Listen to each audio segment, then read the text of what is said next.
going to shim it with a little piece of zip tie.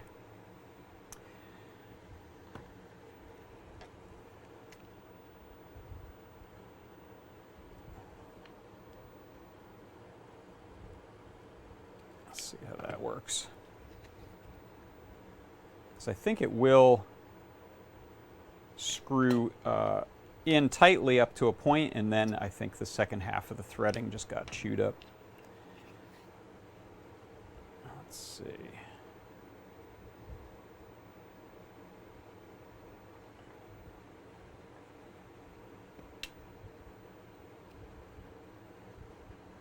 Okay, that bit into the, yeah, that works, okay. So that bit into that little piece of zip tie pretty well.